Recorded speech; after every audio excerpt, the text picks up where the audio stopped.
को निकाल करके इस शरीर से बाहर कर दिया जाएगा। ये शरीर हमारा आपका यहीं जमीन पर गिर पड़ेगा, क्योंकि जीवात्मा के निकल जाने के बाद में ये शरीर सिर्फ एक माटी का पुतला है, उससे ज्यादा कुछ भी नहीं। आप इस मिट्टी के पुतले को ले जाकर शमशान भूमि पर जला करके राख कर दोगे, हमारा आपका नाम, हमारी आपकी जात और बिरादरी उसी शमशान भूमि पर जल करके राख हो जाएगी। महात्मा प्रेम से जीवों को समझाते हैं कि भाई मिली नरदेहिया तुमको, बनाओ काज कुछ अपना, पचो मत आए इस जग में, जानियो रैन का सुपना। प्रेमी भाई बहनों, जैसे रात में हम लोग स्वप्न देखते हैं, हालांकि उस समय पर हमें स्वप्न सच मालूम पड़ता, असली प्रतीत मालूम होता, लेकिन जब हम सुबह उठते हैं, जब हमारी आंखें खुलती हैं, तब हमें होश आता है कि नहीं भाई, हम तो स्वप्न देख रहे थे, ये सब भ्रम है। ठीक उसी प्रकार से ये दुनिया भी 10-20-100 साल का स्वप्न है। अब आप कहोगे हम जाग रहे, परंतु प्रेमी भाई बहनों, ऐसा हरगिज नहीं है। जिस दिन मौत का वक्त आएगा, हम आप रोएंगे, हाय हाय करके चिल्लाएंगे कि हाय, हमने सारी जिंदगी यूं ही स्वप्न में गुजार दी, जागने का समय तो अभी आया था, जो कुछ करना था अभी करना था। लेकिन प्रेमी भाई बहनों, अब पछताए होत क्या, जब चिड़िया चुग गई खेत। महात्मा प्रेम से जीवों को समझाते हैं कि भाई देह और ग्रेह सब झूठा, भरम में काहे को खपना। ये घर बार हमारा अपना नहीं, हरे पराया देश है। ये सराय खाना है, ये मुसाफिर खाना है। ये शरीर भी तुम्हारा अपना नहीं, ये भी काल का पिंजरा है, किराए का मकान है, पराया मकान है। किसी को 40-50 साल के लिए मिला, किसी को 80-90-100 साल के लिए मिल गया। जितने जितने श्वास उस मालिक ने बख्शे हैं, उसे भुगतने के बाद में हमें शरीर को यहीं छोड़ जाना। श्वास उद्धारा नित्य ही जारी, एक दिन खाली चाम। प्रेमी भाई बहनों, एक तालाब पानी से चाहे कितना भी क्यों ना भरा हो, आप एक छोटी सी नाली काटकर खोल दीजिए, तालाब में छोटा सा छेद कर दीजिए, तो सारा पानी ही तालाब से बाहर निकल जाएगा। ठीक उसी प्रकार से हमारा ये शरीर भी श्वासों का भंडार है। जब तक श्वासों का भंडार जारी है, हम दुनिया के काम काज में फंसे हुए, दुनिया के कारोबार में हम आप उलझे हुए। लेकिन जिस वक्त ये श्वासों का भंडार खाली होगा, टेलीफोन खड़क जाएंगे, तार पहुंच जाएंगे, संदेश पहुंच जाएंगे।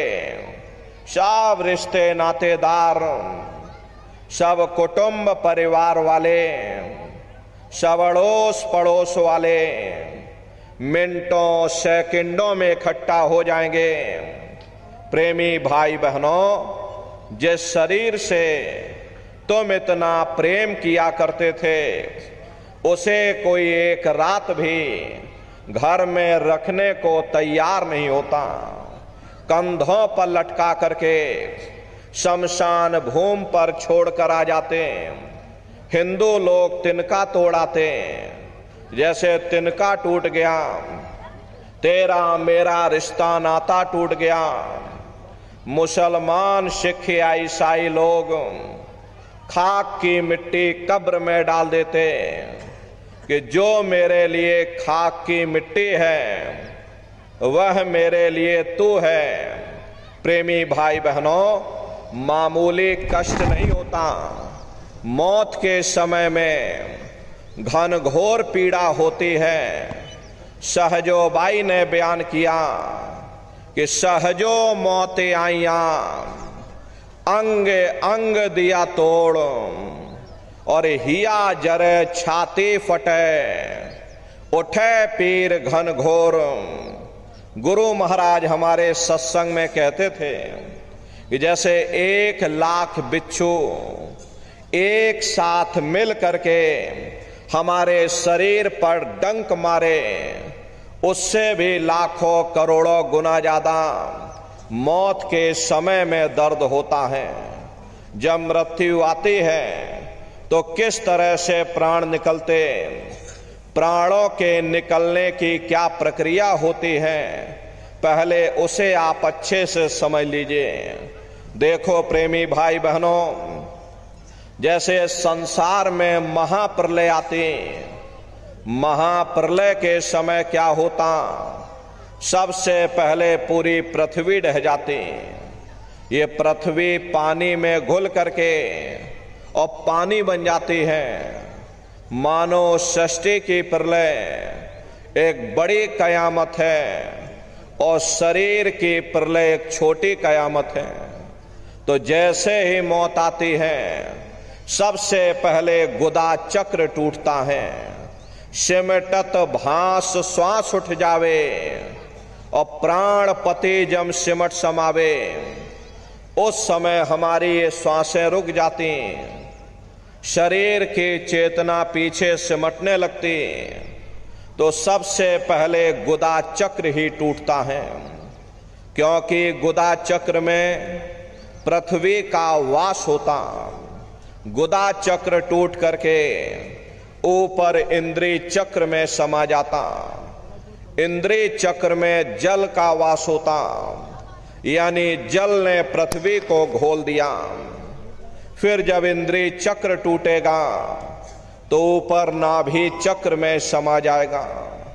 नाभि चक्र में अग्नि का वास होता, यानी अग्नि ने फिर जल को सुखा दिया।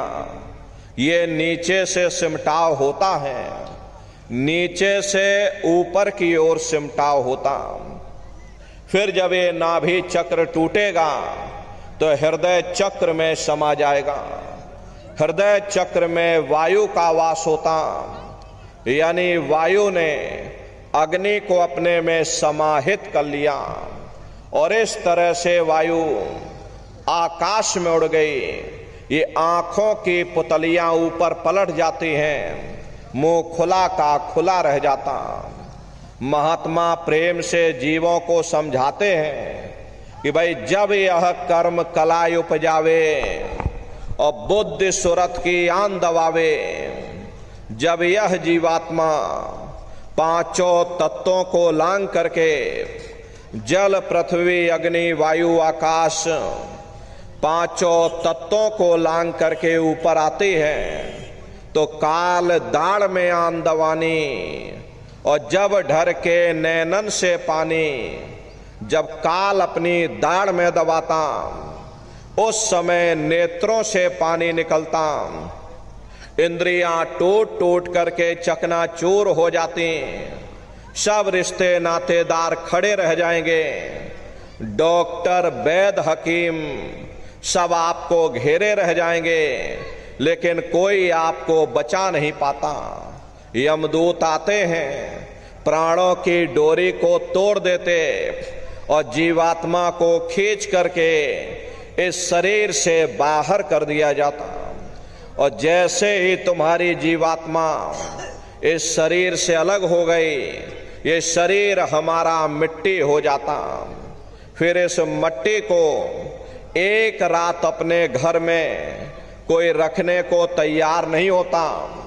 अरे आपके कितने भी सगे संबंधी क्यों ना हो, खास नात रिश्तेदार क्यों ना हो, लेकिन एक रात कोई घर में मिट्टी रखने को तैयार नहीं होते। कहते भाई जल्दी करो जल्दी करो, अब इनकी शक्ल देखने में हमको डर लग रहा, जल्दी से बाजार से कफन खरीद के लाओ, जल्दी से लकड़ियां खरीद के लाओ, अरे जल्दी से चिता तैयार करो, इनको घर में से जल्दी से उठा ले जाओ, वहीं शमशान भूमि पर जला देना। ये जो घर में इनके कपड़े लत्ते पड़े हुए, हर इनके कपड़े लत्ते भी उठा ले जाओ, वहीं शमशान भूमि पर जला देना। जिस बिस्तर पर ये लेटे रहे, ये बिस्तर भी अशुद्ध हो गया। अब इनकी छुई हुई चीज हमको घर में एक नहीं चाहिए, इसलिए इनका बिस्तर भी उठा ले जाओ, वहीं शमशान भूमि पर जला देना। लेकिन उसने कोई सोने की अंगूठी पहनी होगी, उसे धीरे से उतार कर जेब में रख लोगे, बस वही एक अशुद्ध नहीं होगा और बाकी सब अशुद्ध हो जाएगा। अरे महात्मा कहते हैं कि भाई कुटुंब परिवार मतलब काम, और बिना धन पास नहीं जाए। ये रिश्ते नातेदार, ये कुटुंब परिवार वाले, ये सब स्वार्थ के संगी साथी। हरे प्रेमी भाई बहनों, आज तुम्हारी जेब में पैसा है तो सब जैसे तैसे तुमसे रिश्तेदारियां कायम कर लेंगे। आज जेब खाली हो जाए, कोई किसी को याद करने वाला नहीं। 13 दिन बाद 13वीं मना दोगे, लड्डू पूड़ी पकवान बना करके खिला दोगे, फिर जाने वाले को कोई याद नहीं करता। अभी बूढ़े बुजुर्गों से पूछा जाए कि क्या तुमको तुम्हारे माँ बाप की याद आती है, तो कहेंगे भाई नहीं आती। अरे क्यों नहीं आती? तुम्हारे माँ बाप थे, तुमको पाला पोसा बड़ा किया, खुद बेचारे भूखे रहे होंगे, तुम्हारा पेट पाला होगा, तुमको तुम्हारे माँ बाप की याद क्यों नहीं आती?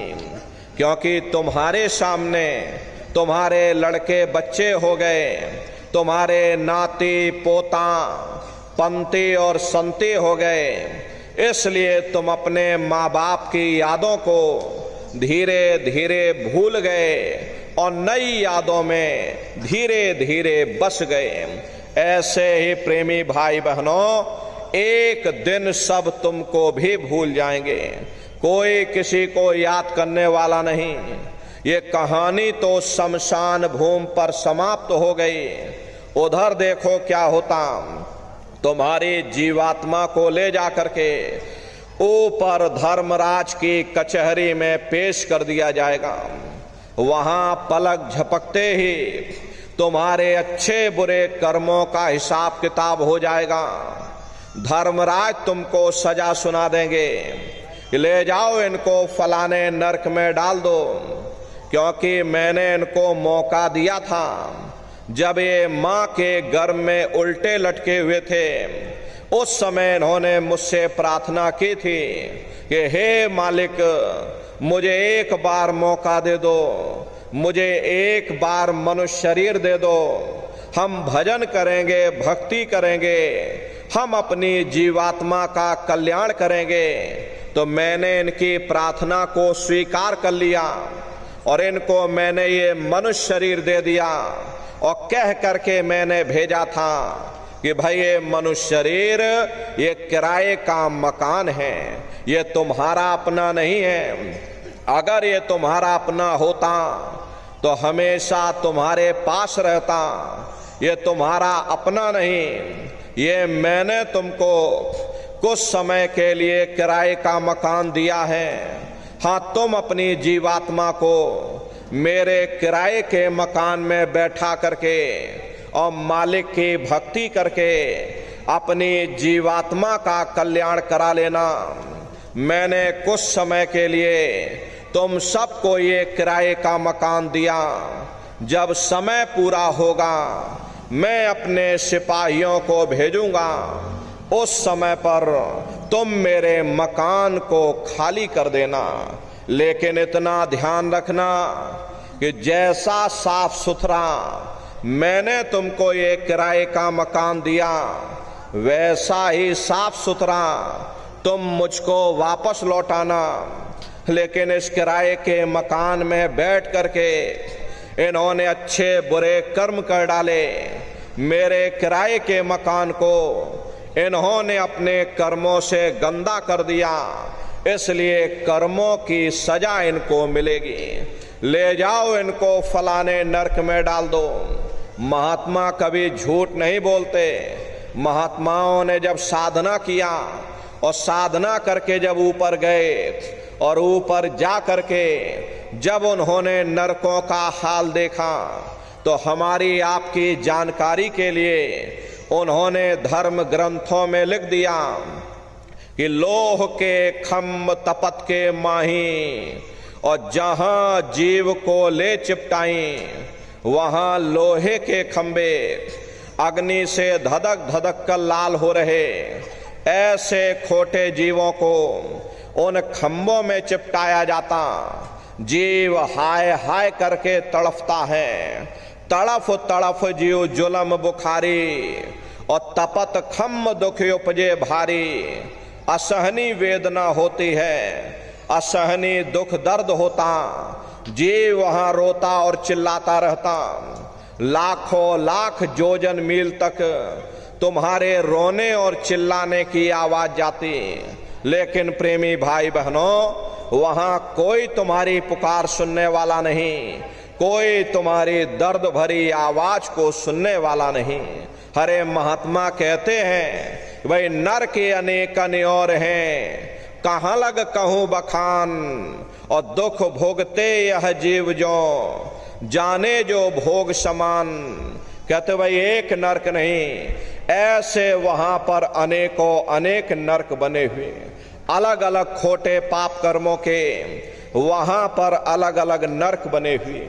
ये जीव अपने अपने कर्म के अनुसार अनंतों अनंत युगों तक, वर्षों की बात नहीं कर रहे, अनंतों अनंत युगों तक जीव नरकों की यातनाएं भोगता रहता।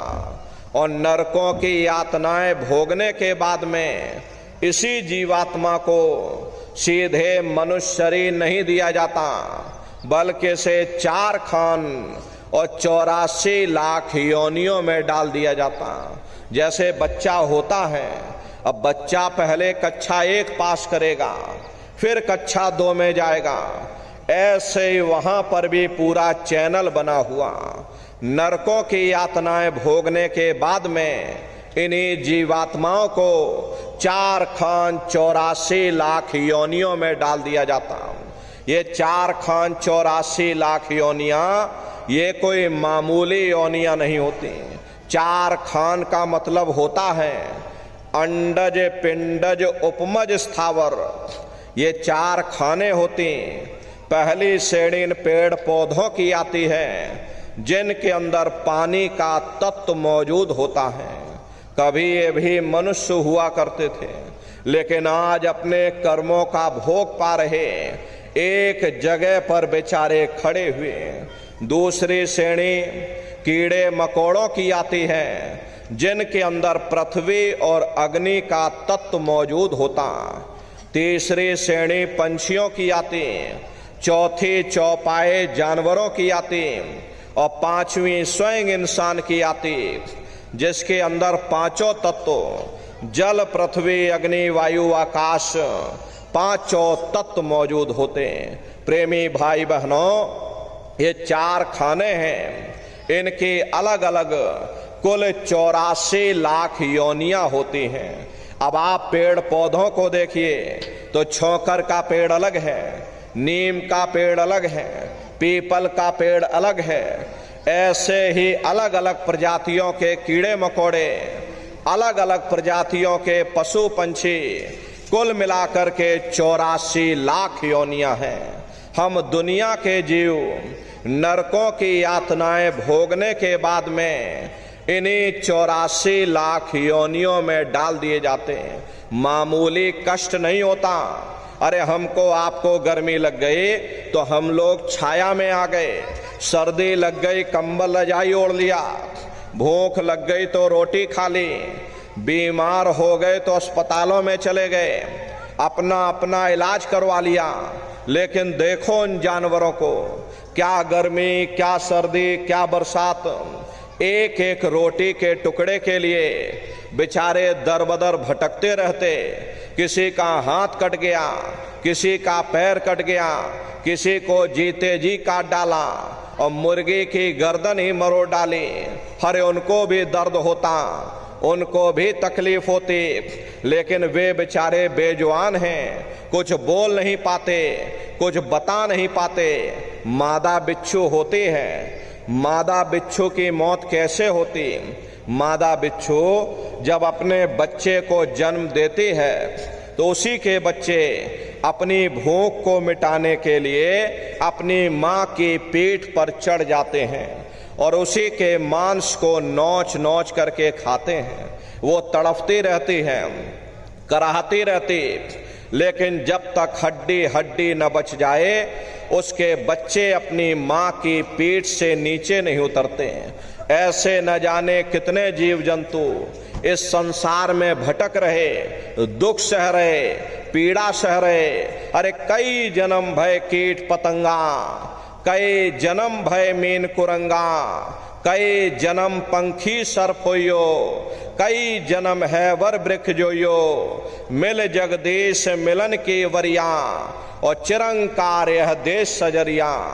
करोड़ों करोड़ युगों से हम आप नरकों की यातनाएं भोगने के बाद में फिर कभी कीड़े पतंगों की योनि में, कभी पेड़ पौधों की योनि में, तो कभी पशु और पंछियों की योनि में भटका खाते हैं। प्रेमी भाई बहनों, 84 लाख योनियों की सबसे जो आखिरी योनि होती है वो गाय और बैल की योनि होती है।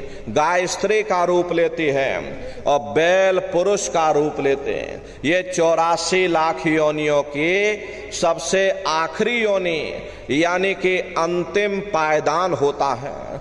उसके बाद तब जाकर के हम लोगों को दोबारा फिर से मनुष्य शरीर प्राप्त होता। इसीलिए कहा गया बड़े भाग्य मानुष तन पाया और कोट जन्म जब भटका खाया, कोटान कोट जन्म जन्मांतरों तक अलग अलग योनियों में भटकने के बाद में तब बड़े सौभाग्य से हम लोगों को ये मनुष्य शरीर प्राप्त हुआ।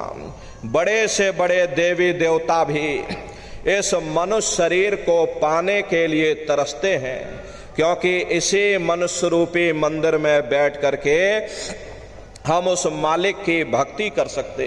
इसीलिए संतों महात्माओं ने इस पंच भौतिक शरीर को सच्चा हरि मंदिर कहकर याद किया कि हरि मंदिर यह शरीर है और ज्ञान रतन प्रकट होए, ये असली हरि मंदिर है। वो परमात्मा जब भी मिलेगा इसी हरि मंदिर के अंदर मिलेगा।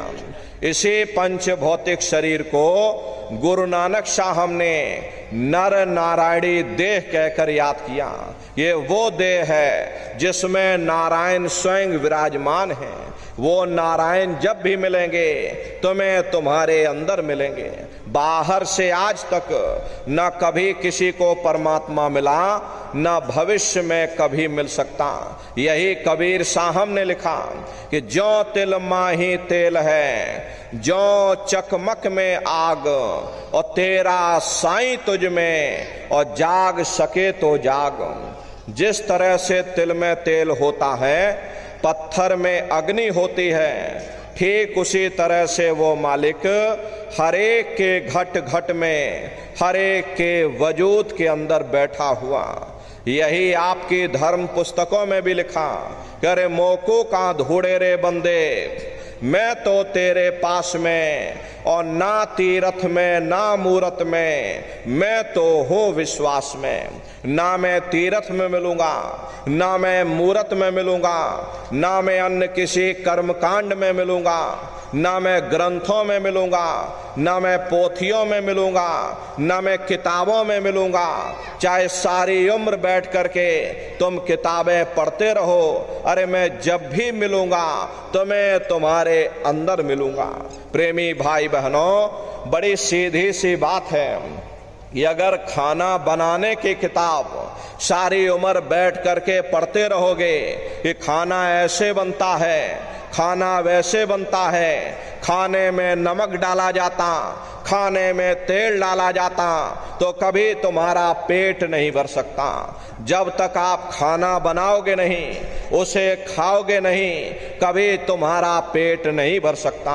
हम वेदों की निंदा नहीं करते, हम ग्रंथों की निंदा नहीं करते, हम गीता कुरान बाइबल की निंदा नहीं करते।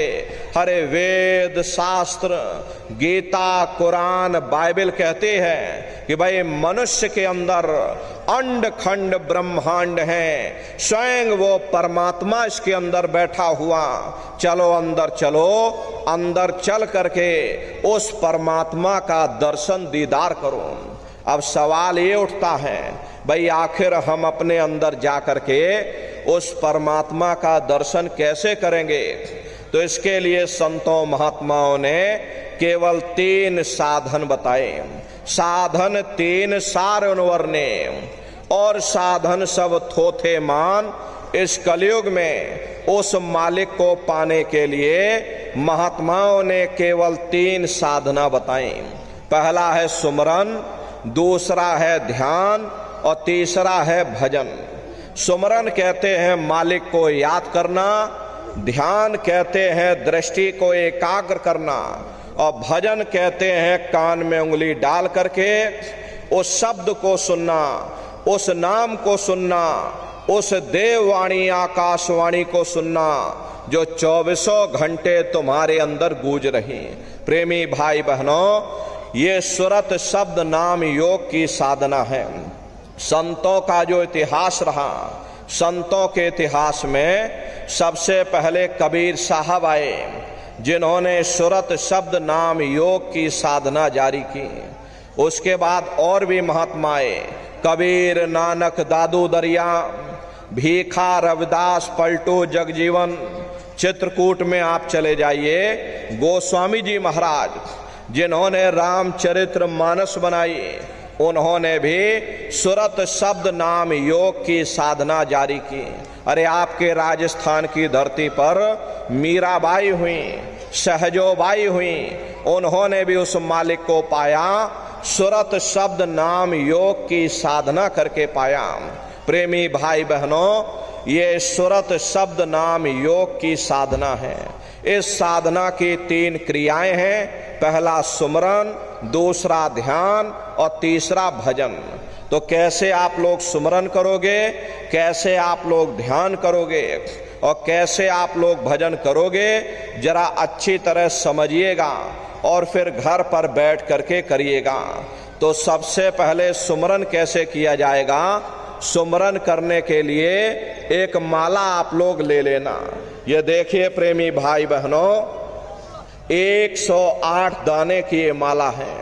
अपने अपने घरों में बैठ करके बाहर से अपनी आंख को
महात्मा अपने अपने समय पर आकर के अपनी साधना के द्वारा उस मालिक के नाम को जगाते हैं, उस मालिक के नाम को सिद्ध करते हैं।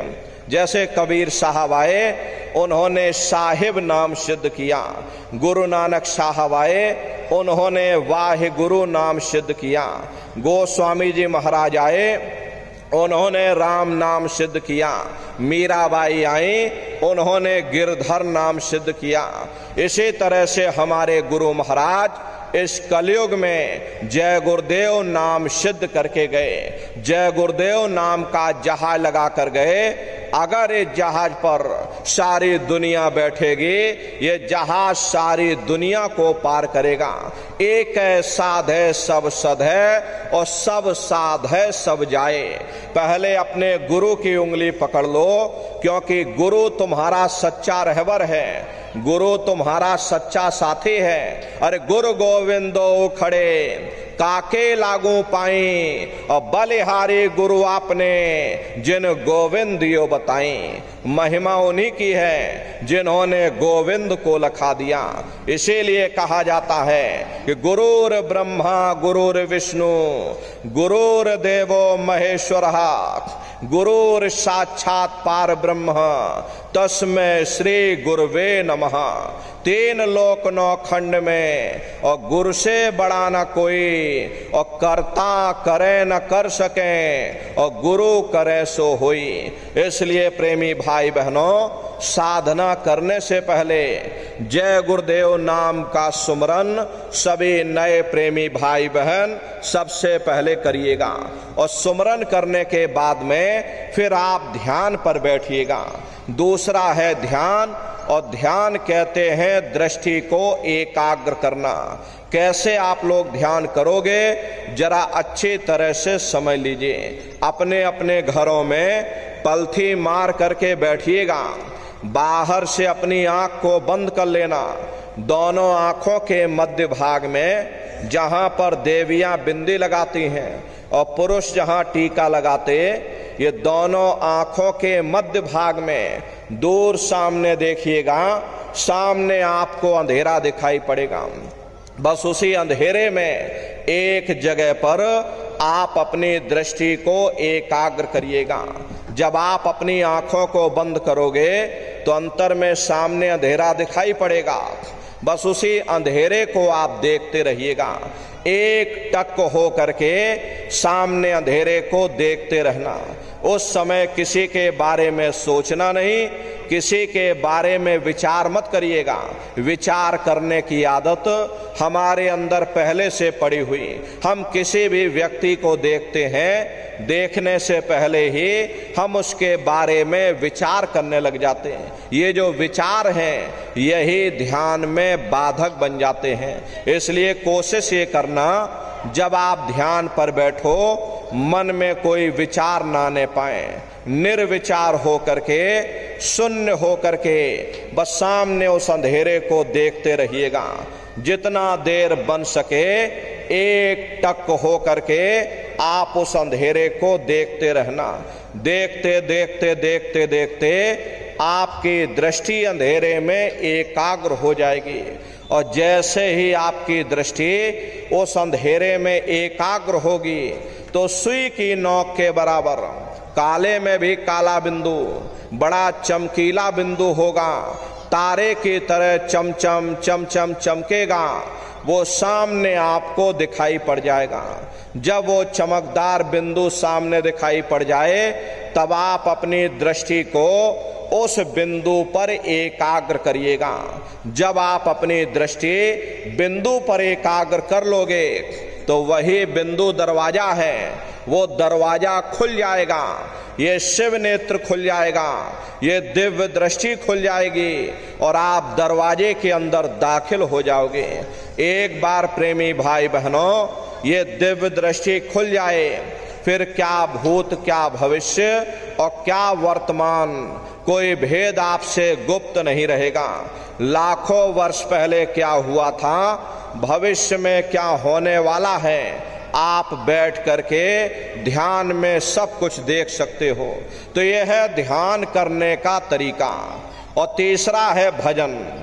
प्रेमी भाई बहनों, गाने बजाने का नाम भजन नहीं है, नाच गाना ढोल मजीरा का नाम भजन नहीं है। भजन कहते हैं उस रूहानी आवाज को सुनना, उस देववाणी आकाशवाणी को सुनना जो 24 घंटे तुम्हारे अंदर गूंज रही। तो कैसे भजन करोगे, जरा अच्छी तरह से समझ लीजिए। ये दोनों उंगली कानों में डाल करके ये कानों को बंद कर लेना। कान इसीलिए बंद किए जाते हैं ताकि बाहर की कोई आवाज हमको सुनाई ना पड़े। अपनी सुविधा से बैठिएगा, कुर्सी पर चाहे कुर्सी पर बैठ जाओ, सोफे पर चाहे सोफे पर बैठ जाना, या कोई तकिया इस तरह से रख लेना और दोनों कोहनी यहाँ रख करके दोनों उंगली कानों में डाल करके ये कानों को बंद कर लेना। अब बहुत सी हमारी माताएं बहनें बूढ़े बुजुर्ग हैं, अरे भाई आपके घुटनों में दर्द होता या रीढ़ की हड्डी में दर्द होता है, अब आप बैठ करके नहीं कर पाते हो तो आप लेट करके करिएगा। ऐसे सीधे लेट जाना और लेटे लेटे आंख और कान को बंद कर देना। मतलब तो आंख और कान को बंद करना है, चाहे आप लेट करके करो या चाहे आप बैठ करके करो। लेकिन इतना ध्यान रखिएगा कि कहीं लेटे लेटे हम सो ना जाएं, इसलिए चेत करके बैठिएगा। यही कहा गया कि भाई आंख कान मुख बंद कराओ, अनहद झिंगा शब्द सुनाओ। यानी पहले अपनी आंख को बंद करो, अपने मुख को बंद करो, दोनों उंगली कानों में डाल करके ये कानों को बंद कर लो और ऊंचे से ऊंचा ध्यान दे करके उस आवाज को सुनने की कोशिश करो। प्रेमी भाई बहनों, जब आप अपने कानों को बंद करके ऊंचा ध्यान दे करके गौर से सुनोगे तो आपको ऐसा अनुभव होगा कि कहीं सीटी जैसी आवाज हमारे कानों में गूंज रही है। टी, इस तरह से सीटी जैसी आवाज शुरू में आप सभी को सुनाई पड़ेगी। शाम को अपने अपने घरों में जाकर बैठिएगा, ये कान को बंद कर लेना और जरा अंतर में ध्यान दे करके सुनना, तो सीटी जैसी आवाज आप सभी को सुनाई पड़ेगी। करना कुछ नहीं है, लेटे हो चाहे बैठे हो, बस आप उस आवाज को सुनते रहना और सुनते सुनते उसी में लीन हो जाओ। जब आप उसमें लीन हो जाओगे तो कुछ समय बाद में दोबारा आपको अनुभव होगा कि कहीं बड़ी दूर से एक महीन आवाज, घंटे और शंख की आवाज हमारे कानों में बज रही। जैसे मंदिरों में घंटियां बजती हैं, टन टन टन। तो बाहर तो आपने नकल किया, महात्माओं ने कहा था ये शरीर तुम्हारा सच्चा हरि मंदिर है। इसे हरि मंदिर के अंदर 24 घंटे वो घंटे और शंख की आवाज गूंज रही। उसे घंटे शंख की आवाज को महात्माओं ने शब्द कहा।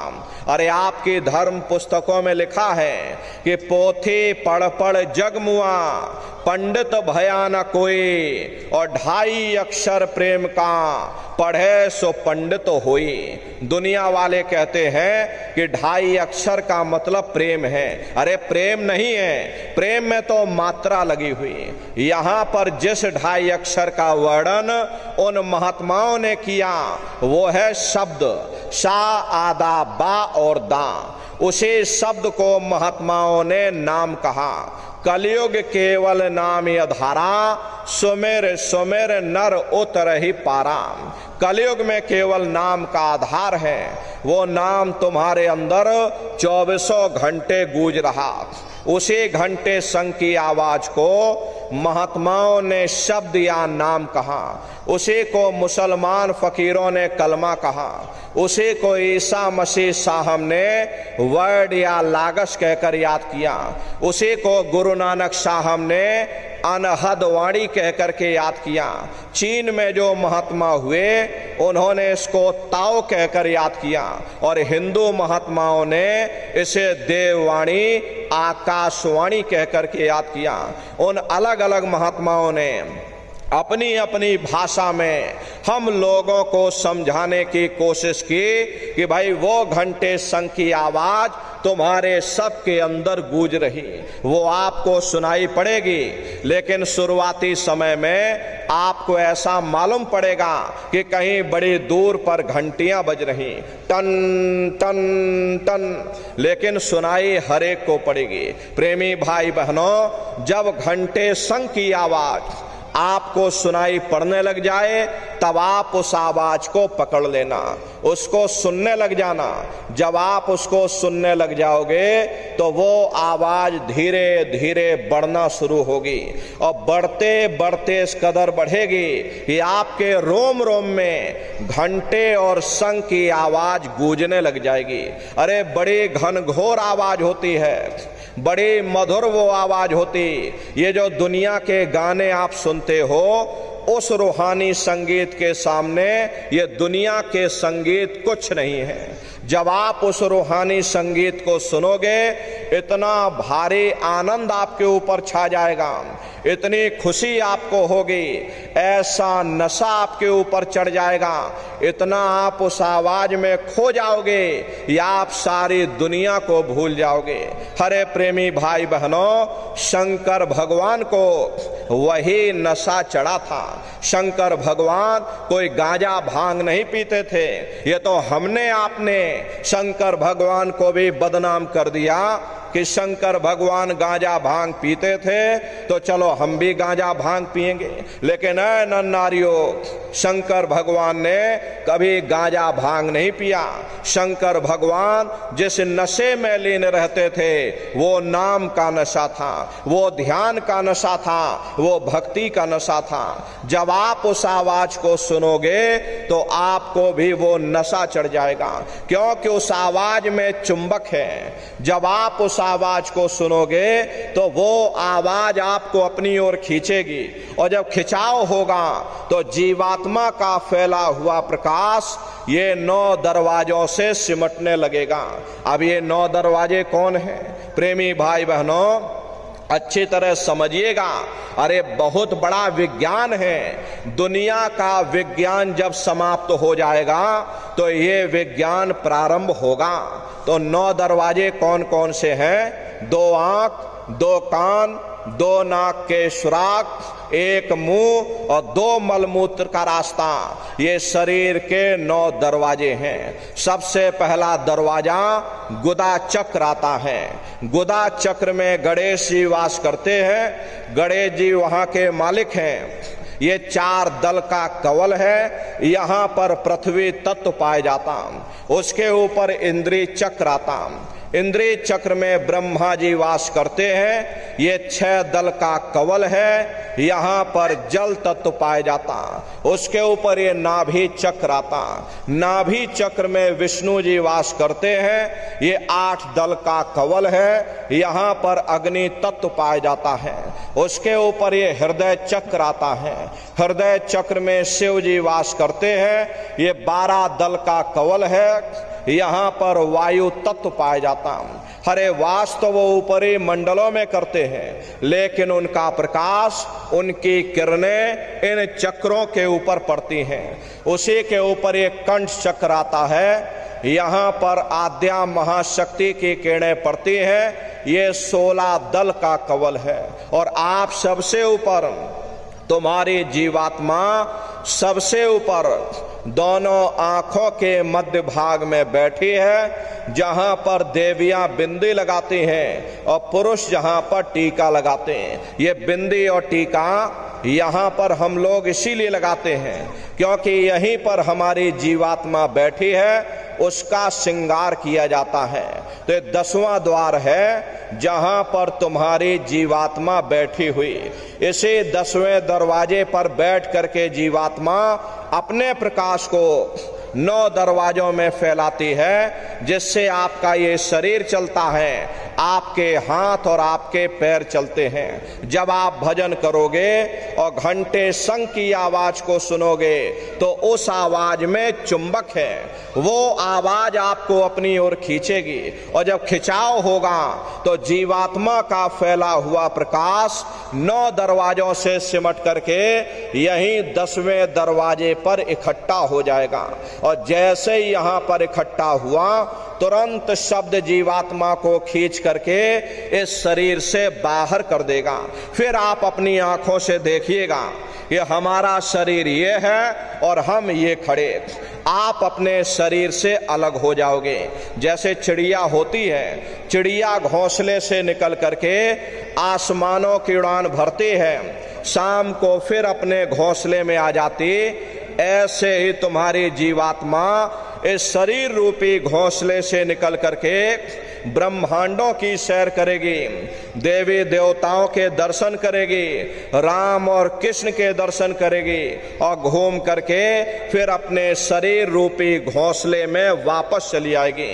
प्रेमी भाई बहनों, ये ब्रह्मा विष्णु महादेव जिनकी सारी दुनिया पूजा करती है, अरे आप सभी लोग ब्रह्मा विष्णु महादेव की पूजा करते हो, लेकिन कभी आपने विचार नहीं किया भाई जिनकी हम पूजा कर रहे आखिर ये लोग हैं कौन, ये कहाँ पर रहते हैं, ये क्या काम करते हैं, हर इनके माँ बाप कौन हैं, राम कौन है, कृष्ण कौन है, ईश्वर कौन है, ब्रह्म कौन है, पार ब्रह्म कौन है, ये कहाँ पर रहते हैं। तो जरा संक्षिप्त में आप समझिएगा। जब आप भजन करोगे और घंटे और शंख की आवाज को पकड़ करके जब आप शरीर रूपी घोंसले से बाहर निकल जाओगे तो उसी शब्द को पकड़ करके ये जीवात्मा ब्रह्मांडों की चढ़ाई करती है।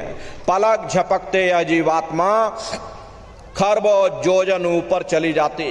प्रेमी भाई बहनों, सबसे पहले जो आपको लोक मिलेगा ये सूरज चांद सितारों को पार करने के बाद में सबसे पहले जो लोक मिलता उसे महात्माओं ने शिवलोक कहा।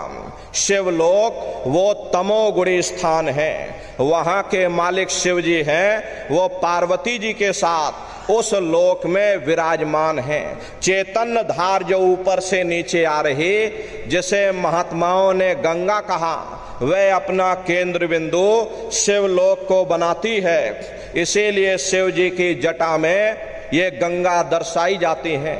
इस लोक में असंख्यों जीवात्माएं रहती हैं। ये सभी जीवात्माएं शिव स्वरूप में मौजूद होती हैं। जब आप वहां पहुंचोगे और शिव जी का जब प्रत्यक्ष दर्शन करोगे तो आपका स्वरूप भी शिव के समान यानी कि शिव स्वरूप हो जाएगा। शिव जी का दर्शन करने के बाद में फिर जब आप ऊपर की ओर चढ़ोगे उसी के ऊपर ब्रह्मा जी का लोक मिलेगा। ब्रह्मा जी का लोक वो रजोगुणी स्थान है। वहाँ के मालिक ब्रह्मा जी हैं, वो गायत्री सावित्री और सरस्वती के साथ उस लोक में विराजमान हैं। और ब्रह्मा जी का दर्शन करने के बाद में फिर जब आप ऊपर की ओर चढ़ोगे उसी के ऊपर विष्णु लोक आएगा। विष्णु लोक वो सतोगुणी स्थान है।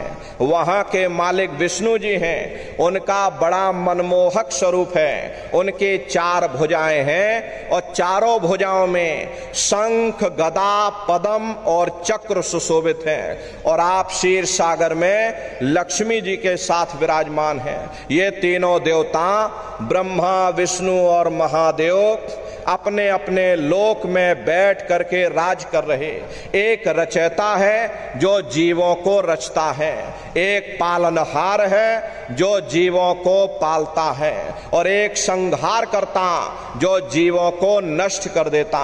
इनकी जो माता हैं वो आद्या महाशक्ति हैं। ब्रह्मा विष्णु महादेव लोक के ऊपर वो आद्या महाशक्ति का लोक आता, और उसी लोक को पार करने के बाद में सबसे पहला देश पड़ता है, या यूं कह लीजिए कि पहली राजधानी पड़ती है जिसे महात्माओं ने सहस दल कवल कहा।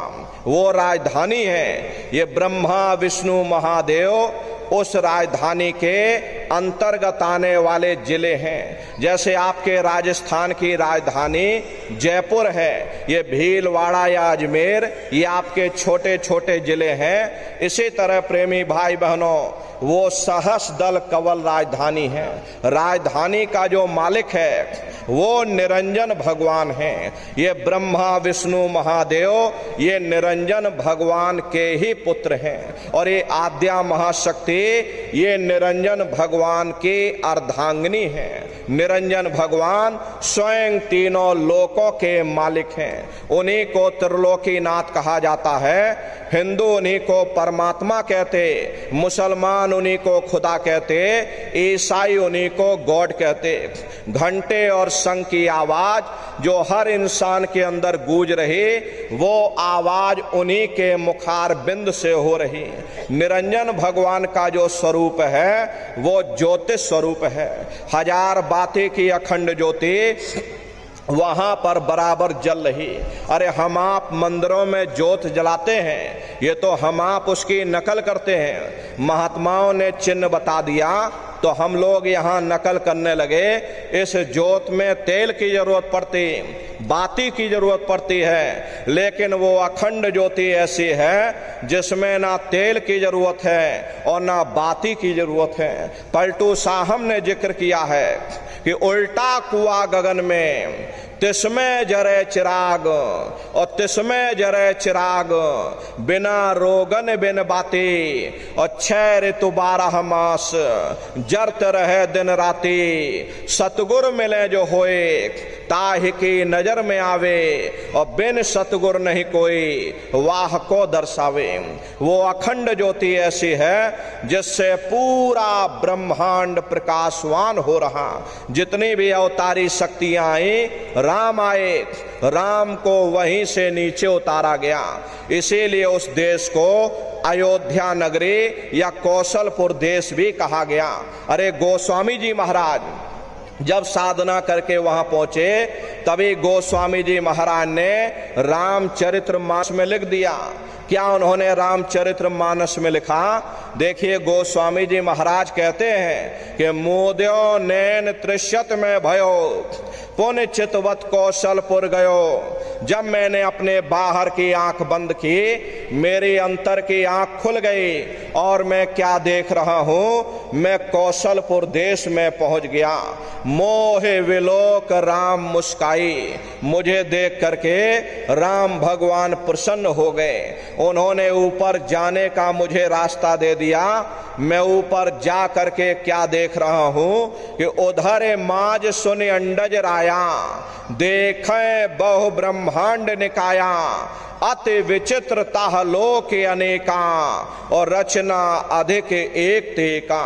विचित्र विचित्र भांत के वहां पर लोग बने हुए, एक से बढ़कर एक सुंदर सोने के महल वहां बने जिनकी शोभा अवर्णीय है। प्रेमी भाई बहनों, जब आप वहां पहुंचोगे, वहां की रचनाओं को आप जब देखोगे, देखते ही रह जाओगे।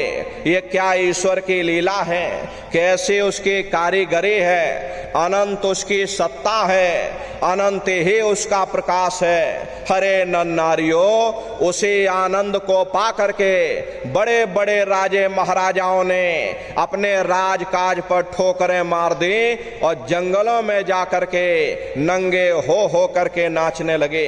इतना आनंद, इतनी खुशी उस समय पर साधकों को होती है।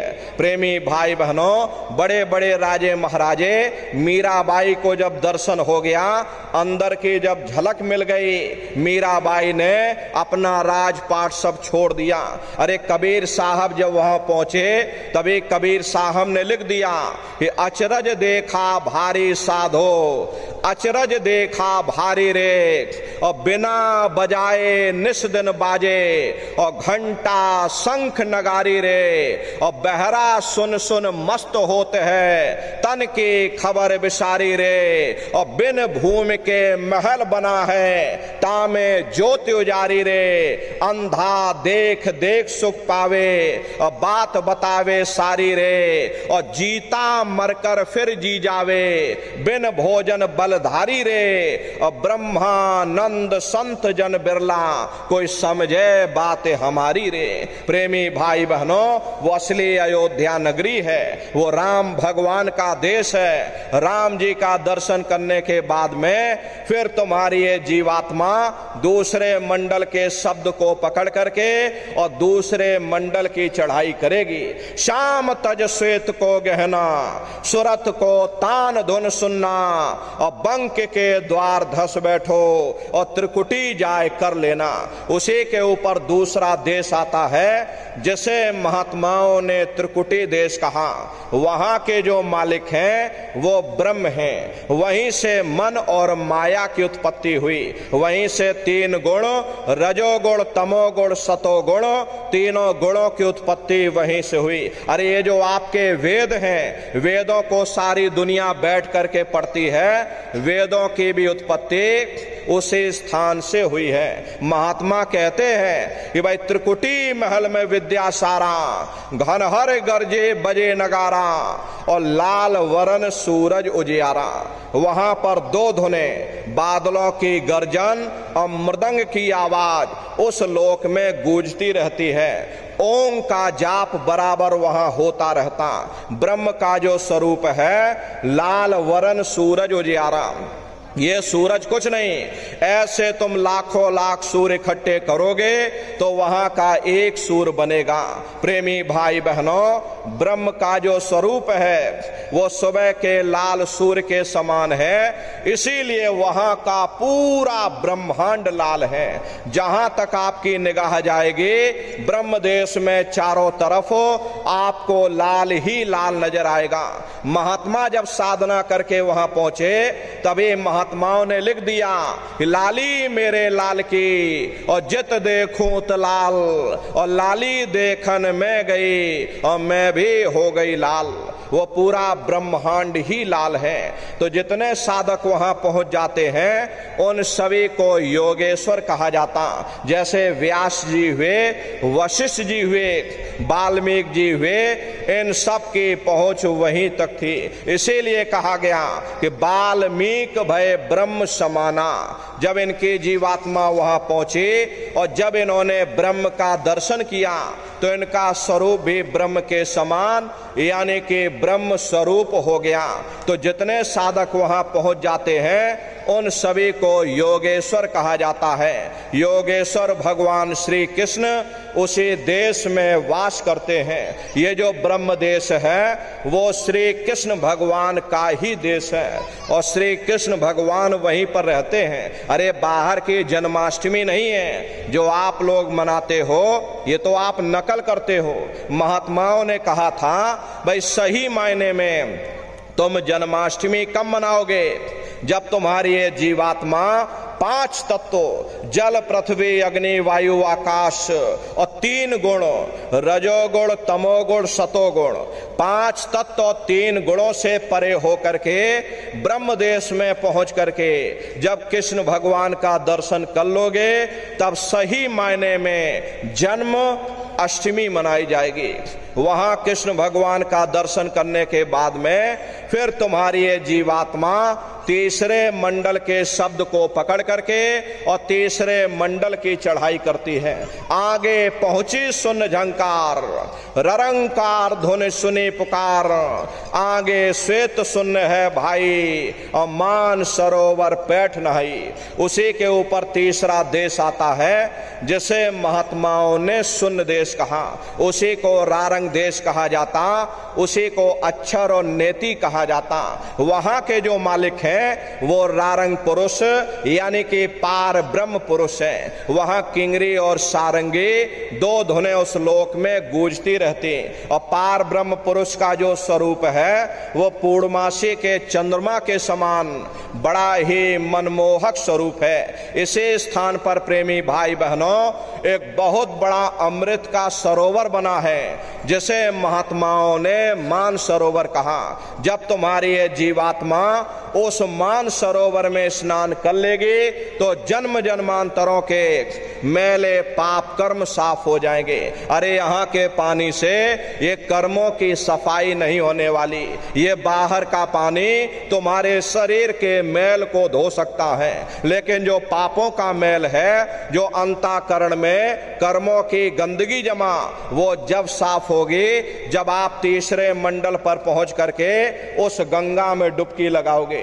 उसमें स्नान करने के बाद में ये जीवात्मा हंस रूप हो जाती है। हंसन मिले हंसा हो जाई, मिले जो अमी हारा है। जीवात्मा का खुद का प्रकाश उस अमृत के सरोवर में स्नान करने के बाद में 16 सूर्य के बराबर हो जाता। तो फिर यही जीवात्मा चौथे मंडल के शब्द को पकड़ करके चौथे मंडल की चढ़ाई करती है। 2 पर्वत के संग निहारो और भंवर गुफा थे संत पुकारो। 2 पर्वतों को पार करने के बाद वो बड़ा सुंदर देश आता, जैसे महात्माओं ने भंवर गुफा कहा। वहां के जो मालिक हैं वो सोहंग पुरुष हैं। सोहंग पुरुष का दर्शन करने के बाद ताके परे धाम सतनामा और 3 बजे सतलोक ठिकाना। सोहंग देश के ऊपर वो 5वां देश आता, जिसे महात्माओं ने सचखंड देश कहा। वो सचखंड देश अजर अमर अविनाशी सदा एक रस रहने वाला देश है। वहां न काल है, न कर्म है, न दुख है, न संताप है, न पुण्य है, न पाप है। जो जीवात्माएं वहां पहुंच जाती हैं हमेशा के लिए जन्म मरण के बंधनों से आजाद हो जाती। वहां के जो मालिक हैं वो सत्पुरुष भगवान हैं, जिनके रोम रोम में खरबों खरब सूरज चांद सितारे प्रकाशवान। वही हमारे आपके सच्चे मालिक हैं, वही हमारे आपके सच्चे पिता हैं। अरे हमको आपको वहीं से नीचे उतारा गया, फिर शब्द को पकड़ करके शब्द शब्द पौड़ी पर चढ़कर और पहुंचो सचखंड सतनाम। शब्द की सीढ़ी हर मंजिल पर लगा रखी। आपने भजन किया और घंटे शंख की आवाज को पकड़ा तो आप पहले मंडल पर चढ़ जाओगे। वहीं पर आपको दूसरे मंडल का शब्द सुनाई पड़ेगा, उसे आप पकड़ लोगे तो दूसरे मंडल पर चढ़ जाओगे। ऐसे ही शब्द दर शब्द, मंजिल दर मंजिल तुम्हारी ये जीवात्मा अपने देश सचखंड में पहुंच जाएगी। तो शब्द कब पकड़ में आएगा? जब आप भजन करोगे। और भजन कैसे किया जाएगा जरा अच्छी तरह समझ लो। ये आंख और कान को बंद कर लेना, ऊंचा ध्यान दे करके सुनिएगा, लेकिन मन को रोकिएगा। ऐसे समय पर तुम्हारा ये मन जरूर भागेगा। अभी आप सत्संग में बैठे हो, शरीर तुम्हारा यहाँ बैठा, लेकिन मन सारी दुनिया में भ्रमण कर रहा। अब किसी को पानी पीने जाना है, मन पानी पीने पहुंच गया। कोई बाल बच्चों को घर में छोड़ कर आया, मन बाल बच्चों में पहुंच गया। कोई दुकान दफ्तर छोड़ करके आया, मन दुकान दफ्तर में पहुंच गया। कोई खेती बाड़ी छोड़ करके आया, मन खेती बाड़ी में पहुंच गया। शरीर बेचारा यहाँ बैठा, मन सारी दुनिया में भाग रहा। तो ऐसे भजन से कोई लाभ नहीं होगा। जिन्होंने मार मंडाला उन्हीं को सूरमा कहना, और बड़ा बैरी मन घट में इसी का जीत ना कटना। अगर दुनिया में कोई हमारा दुश्मन है वो केवल हमारा मन है। ये मन रूपी रावण कब मरेगा? जब 9 द्वारों पर फतेह हासिल करके तुम यहाँ 10वें द्वार पर चढ़ जाओगे, तब सही मायने में दशहरा मनाई जाएगी। अरे बाहर की दशहरा नहीं है जो लकड़ी का रावण बना देते हो और फूंक फांक करके घर चले आते हैं। अरे भाई हमने रावण मार दिया। अरे महात्माओं ने कहा था भाई सही मायने में तुम दशहरा कब मनाओगे? जब 9 द्वारों पर फतेह हासिल करके तुम यहाँ 10वें द्वार पर चढ़ जाओगे, तब सही मायने में विजयदशमी मनाई जाएगी। तब ये मन रूपी रावण मरेगा, तब तुम्हारी ये जीवात्मा अरे इसी जीवात्मा को महात्माओं ने राम भी कहा। अरे आपके धर्म पुस्तकों में लिखा है, एक राम दशरथ का बेटा, एक राम घट घट में लेटा, एक राम का सकल पसारा, और एक राम है सबसे न्यारा।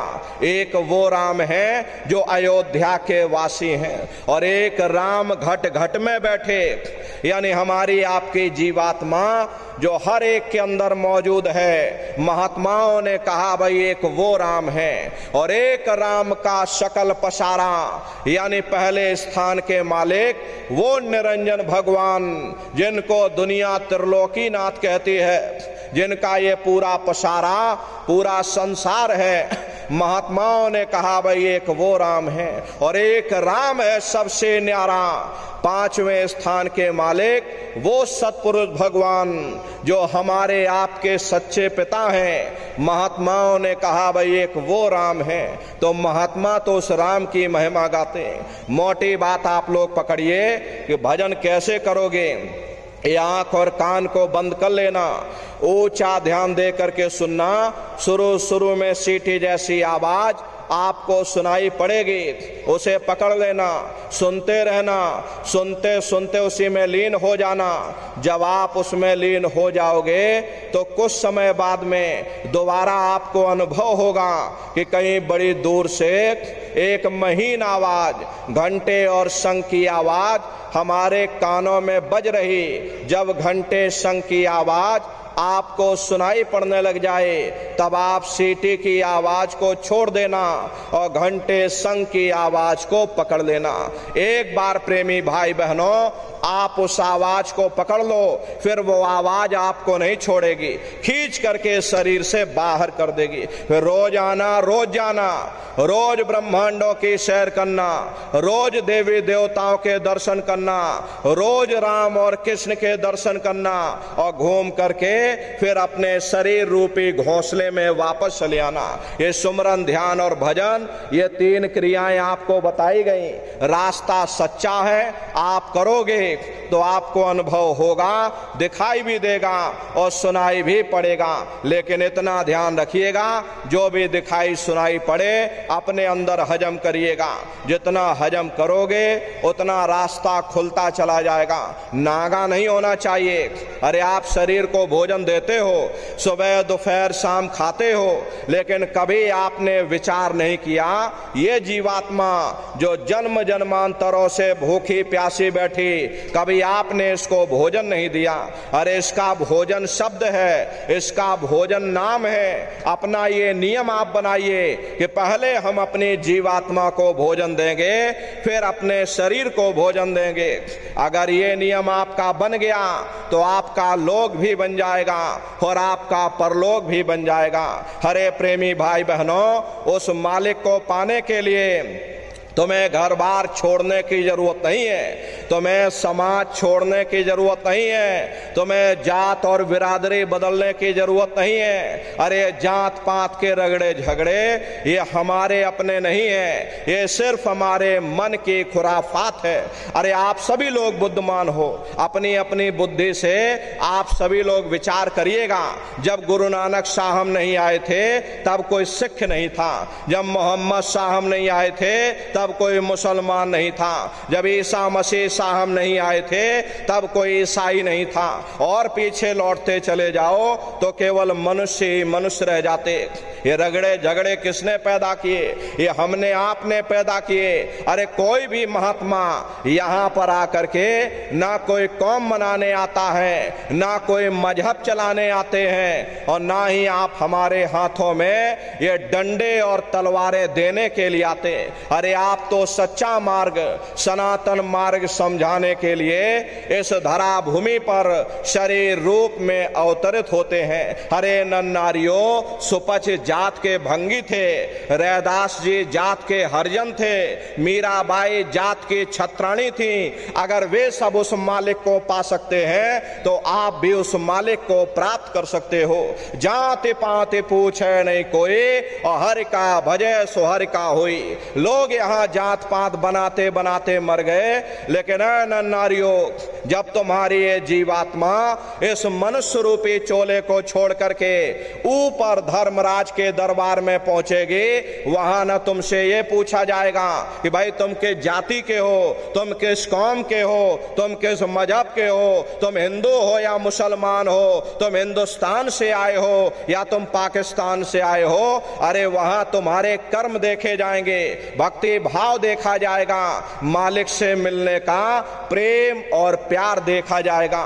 इसीलिए महात्मा समझाते हैं भाई मालिक को पाने के लिए तुम्हें जात बिरादरी बदलने की जरूरत नहीं है, तुम्हें समाज छोड़ने की जरूरत नहीं है, तुम्हें घर परिवार बाल बच्चे छोड़ने की जरूरत नहीं है, तुम्हें साधु सन्यासी और बाबा बनने की जरूरत नहीं। अरे भाई तुम अपने अपने घर परिवार में रहो, अपने अपने बाल बच्चों के साथ रहो, अपने अपने समाज में रहो, समाज की रीत नीति के अनुसार रहो, मेहनत और ईमानदारी से काम करो और 24 घंटे में घंटा 2 घंटा अपनी जीवात्मा के कल्याण के लिए सुरत शब्द नाम की कमाई यानी सुमरन ध्यान और भजन करिएगा। प्रेमी भाई बहनों, यही दौलत तुम्हारे काम आएगी, बाकी सब यहीं पड़ा रह जाएगा। सुई की एक नोक भी तुम्हारे साथ में जाने वाली नहीं है। अरे बड़े बड़े राजे महाराजे आए, सारी जिंदगी उन्होंने ये किला बनाते बनाते गुजार दिया। आज उनके किलों को जाकर देखिए, आज खंडहर बने पड़े हुए। विश्व विजेता सिकंदर सारी दुनिया पर राज करने का ख्वाब देखता था, वो भी मुट्ठी खोल करके चला गया। कोई क्या साथ लेकर के जाएगा? जो चीज तुम्हारे साथ में जाने वाली है वो केवल परमात्मा की भक्ति है। इसलिए प्रेमी भाई बहनों, वो दौलत कमा लो जो अंत समय में तुम्हारे काम आवे, वरना ये समय तुम्हारा निकलता जा रहा, ये श्वासों की पूंजी दिन प्रतिदिन कम होती जा रही। एक समय ऐसा आएगा ये बुलबुला तुम्हारा फूट जाएगा, फिर ना जाने दोबारा ये मनुष्य शरीर मिले ना मिले। अरे भटकते रह जाओगे युगों युगों के लिए नरकों और चौरासियों में। इसलिए प्रेमी भाई बहनों, अहो भाग्य है आपका, आपको ये मनुष्य शरीर मिल गया। इस मनुष्य रूपी मंदिर में बैठ करके वो आत्मधन कमा लो, वो रूहानी खजाना कमा लो, जिससे तुम्हारी जीवात्मा का कल्याण हो जावे। तो सुमरन ध्यान और भजन नित्य नियम से आप लोग करिएगा। और देखो प्रेमी भाई बहनों, सभी लोग शाकाहारी रहना, क्योंकि हमारे गुरु महाराज ने शाकाहार पर विशेष जोर दिया। गुरु महाराज हमारे कहते थे कि बच्चे बच्चियों तुम लोग शाकाहारी रहना, शाकाहार का प्रचार करते रहना, इसी से देश और दुनिया में भारी परिवर्तन होगा। अरे नन्नारियों, परिवर्तन कोई कानून बनाने से नहीं होता, परिवर्तन कोई आंदोलन करने से नहीं होता, परिवर्तन कोई तोड़फोड़ करने से नहीं होता। परिवर्तन तब होता है जब लोगों के विचार बदलते, लोगों की भावनाएं बदलती, और विचार जब बदलेंगे जब लोगों का खान पान शुद्ध होगा। अरे देसी कहावत है, जैसा खाए अन्न और वैसा होए मन। जब इंसान पशुव्रती भोजन करेगा उसकी बुद्धि स्वतः ही पशुओं जैसी हो जाएगी, सोच विचार उसका चिंतन स्वतः ही पशुओं जैसा हो जाएगा। फिर जिस शराब के नशे में माँ बहन और बेटे की पहचान खत्म हो जाए, उस शराब को पी करके यह कैसे पता चलेगा कि क्या अच्छा और क्या बुरा है। यही कारण है कि आज घर समाज में ये दुनिया भर के अत्याचार और दुनिया भर के व्यभिचार फैले हुए। अरे हम लोग मंदिर बनवाते हैं, उन मंदिरों में नहा धो करके जाते हैं, कहते भाई परमात्मा के रहने की जगह है, हमको नहा धो करके जाना चाहिए, फूल अगरबत्ती ले जाना चाहिए। कोई उन मंदिरों में कूड़ा कचरा नहीं डालता। अगर कूड़ा कचरा डालोगे तो आपस में लाठियां चल जाएंगी। फिर ये जो हरि मंदिर है, ये पंच भौतिक शरीर जिसे महात्माओं ने हरि मंदिर कहा, अरे इसमें तुम हाड़ मांस के लोथड़े डालते हो, इसमें तुम शराब के कतरे डालते हो, अपने बनाए हुए ईंट गारे के मंदिर की कद्र करोगे और परमात्मा के बनाए हुए इस हरि मंदिर को तुमने जीते जी कब्रिस्तान बना दिया तो सख्त सजा मिलेगी। अरे महात्माओं ने लिखा है कि तिल भर मच्छी खाए के कोट गौ दे दान और काशी करवट जा मरे निश्चय नरक निदान। यदि तिल भर भी मच्छी खा करके फिर चाहे कोटान कोट गौओं का दान करो और काशी में जाकर के मत्था रगड़ते रगड़ते अपनी पूरी जिंदगी वहां पर गुजार दो, फिर भी तुमको तुम्हारे गुनाहों की सजा मिलेगी, कोई बच नहीं सकता। क्योंकि ये कर्म भूमि है, यहां तुम जैसा कर्म करोगे वैसा ही फल तुमको मिलेगा। देखिए इस कर्म भूमि पर कृष्ण भगवान तक नहीं बच पाए। उस समय बाली को छिप करके बाण मारा था, वही बाली कृष्ण अवतार में बहेलिया बन करके आ गया। कृष्ण भगवान के पैरों में पद्म चमकता था, हिरण की आंख समझ करके और बहेलिये ने निशाना मार दिया और जब पास में आकर के देखा कृष्ण भगवान थे, अफसोस करने लगे। लेकिन कृष्ण भगवान ने उसको समझाया, भाई इसमें तुम्हारा कोई दोष नहीं, उस समय हमने तुमको मारा, आज तुमने हमको मार दिया, हमारा तुम्हारा अदला बदला पूरा हो गया। कर्म प्रधान विश्व रच राखा और जो जस करे सो तस फल चाखा। ये कर्मों का ऐसा देश है, यहाँ तुम जैसे बीज बोगे वैसे ही फसल काटोगे। इसलिए प्रेमी भाई बहनों, हमारी आपसे प्रार्थना है कि आप सभी लोग शाकाहारी रहिएगा। ये तरह तरह की बीमारियां जो आज के समय में आ रही, इसका मुख्य कारण एक ही है कि लोगों का खान पान गंदा हो गया।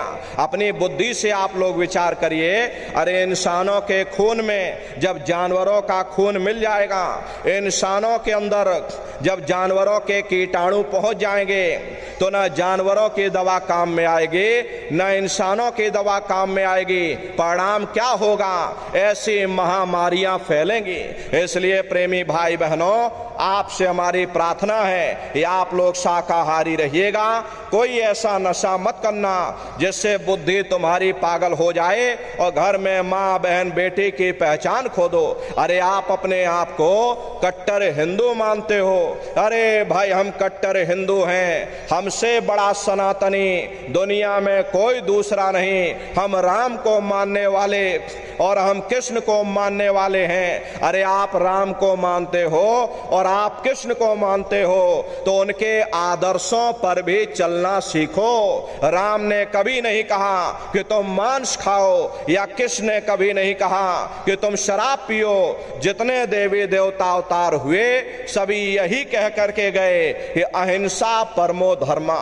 अगर हमने किसी को बनाया नहीं तो मिटाने का अधिकार हमारे पास नहीं। इसलिए प्रेमी भाई बहनों, आपसे हमारी प्रार्थना है आप लोग शाकाहारी रहिएगा। देखिए हमारे गुरु महाराज ने अपने गुरु की याद में मथुरा आश्रम पर इतना विशाल मंदिर बनवाया। गुरु महाराज हमारे कहते थे कि बच्चा मंदिर का वो देवता वहां पर बैठ करके बरकत बांट रहा। अरे आप लोग आइए, वहां कोई रुपया पैसा नहीं चढ़ाया जाता, कोई चंदा चुटकी नहीं। अरे आप लोग आए, मंदिर के देवता के सामने अपनी एक बुराई को चढ़ा दीजिए। वहां पर बुराई चढ़ाई जाती है कि हम आज से मांस मछली नहीं खाएंगे, हम आज से अंडा शराब का सेवन नहीं करेंगे, हम आज से झूठ नहीं बोलेंगे, हम आज से किसी को धोखा नहीं देंगे। अरे आप अपनी एक बुराई चढ़ा दो, आपकी एक मनोकामना पूरी होगी। ऐसा वरदानी मंदिर गुरु महाराज ने अपने गुरु की याद में मथुरा आश्रम पर बनवाया। उन्हीं की याद में, यानी कि हमारे गुरु महाराज के गुरु महाराज यानी कि पूज्य दादा गुरु महाराज की याद में ये पावन भंडारे का कार्यक्रम 20 दिसंबर से और 24 दिसंबर तक मथुरा आश्रम पर मनाया जाएगा। तारीख आप लोग याद रखिएगा, 20 दिसंबर से और 24 दिसंबर तक ये 5 दिन का भंडारे का कार्यक्रम होगा। आप लोग समय निकाल करके और भंडारे के कार्यक्रम में पधारिएगा। देश के कोने कोने से दसियों लाख की संख्या में प्रेमी भाई बहन मथुरा दरबार में पधारते हैं। उनके रहने ठहरने के लिए जिले वाई जिले टेंट राउटी डेरे लगाए जाते हैं। भोजन पानी के लिए भी जिले भाई जिले अलग अलग जिलों के भंडारे चलाए जाते। हजारों हजार की संख्या में बराबर वहां पर भंडारे चलते रहते। अपना बहुत बड़ा आश्रम है, करीब करीब 10 किलोमीटर के व्यास में अपना आश्रम बना हुआ, वहीं पर एक कार्यक्रम होता है। अपने आश्रम पर गुरु महाराज की एक छोटी सी गौशाला भी है। गुरु महाराज के पास में कुल 2 गाय थी। 2 गायों का इतना बड़ा परिवार है कि आज के समय में करीब करीब 3000 गायें हैं और 3000 के ऊपर सांड हैं। गौशाला अलग है और नंदीशाला अलग है। प्रेमी भाई बहनों, उसी के बगल में अपना एक बहुत बड़ा विद्यालय है जिसमें 2,500 से 3,000 बच्चे निःशुल्क विद्या अध्ययन करते हैं। प्रेमी भाई बहनों, आप लोग पधारिएगा। जब भी आपको मौका मिले गुरु महाराज के दरबार में अभी ये भंडारे का कार्यक्रम होगा, आप लोग पधारिएगा और अपने अपने बच्चों को भी साथ में लेकर के आया करिए। हम लोग ये सोचने लगते हैं कि अरे बच्चों को क्या करेंगे ले जाकर, ये बच्चे छोटे हैं, अरे इनको घर में रहने दो, इनको पढ़ाई लिखाई करने दो, अभी इनकी पढ़ाई लिखाई की उम्र है। ये सत्संग सुनना, ये भजन पूजा पाठ करना, ये तो हम लोगों का काम है। इन बच्चों को घर पर पढ़ाई लिखाई करने दो। बस यहीं पर हम आप धोखा खा जाते। प्रेमी भाई बहनों, अरे पढ़ाई लिखाई जरूरी है, हम बात आपकी मानते हैं कि आज के युग में शिक्षा बहुत जरूरी। अरे हमको भी गुरु महाराज ने पढ़ाया लिखाया, हमने भी 10वीं की, 12वीं किया, BA किया, LLB किया और LLB करके वकील भी बने। तो कहने का मतलब ये है कि गुरु महाराज ने हमको भी पढ़ाया लिखाया। लेकिन प्रेमी भाई बहनों, पढ़ाई लिखाई के साथ साथ अच्छे संस्कार भी जरूरी है। और संस्कार कोई MA BA की डिग्री करने से नहीं पढ़ते, संस्कार कोई डिप्लोमा करने से नहीं पढ़ते। अगर MA BA की डिग्री करने से बच्चों के अंदर संस्कार पड़ जाते तो हिंदुस्तान में इतने वृद्धाश्रम ना खोले गए होते। अरे संस्कार पढ़ेंगे महात्माओं के वचनों से, संस्कार पढ़ेंगे सत्संग के माध्यम से। ये बच्चे देश के भविष्य हैं, इन बच्चों के अंदर अच्छे संस्कार डालना ये समय की बहुत बड़ी मांग है। आज के समय में बच्चों के अंदर संस्कार की कमी देखी जा रही, वरना पहले के समय में अकेले माँ बाप अपने 4-4 बच्चों को पाल लेते थे। लेकिन आज के समय में वही 4-4 बच्चे, वही MA BA और डिग्री और डिप्लोमा किए हुए बच्चे अपने माँ बाप को रोटी नहीं खिला पा रहे। शादी हो जाती है, घर परिवार बांट करके रख दिया, जमीन जायदाद बांट करके रख दी, चूल्हा चौका बांट करके रख दिया, यहाँ तक कि माँ बाप को भी बांट करके रख दिया कि 10 दिन तुम हमारे घर में छोड़ दो और 10 दिन बाद तुम अपने घर में ले जाना। प्रेमी भाई बहनों, ये संस्कारों की बहुत बड़ी कमी है। ऐ माताओं बहनों, ये बच्चे तुम्हारी धरोहर हैं, ये बच्चे तुम्हारी पूंजी हैं। अपनी पूंजी को संभाल करके रखिएगा।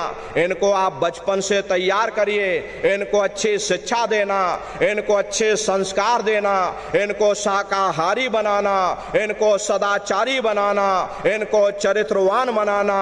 अरे इनको भी तुम राम और कृष्ण बना दो। यही बच्चे बड़े होकर के माँ बाप का नाम रोशन करेंगे, घर और समाज का नाम रोशन करेंगे। इसलिए प्रेमी भाई बहनों, अपने अपने बच्चों के साथ, इष्ट मिष्ट परिवार वालों के साथ आप सभी प्रेमी भाई बहन पूज्य दादा गुरु महाराज के पावन भंडारे के कार्यक्रम में सब परिवार सादर आमंत्रित हैं। आप लोग पधारिएगा।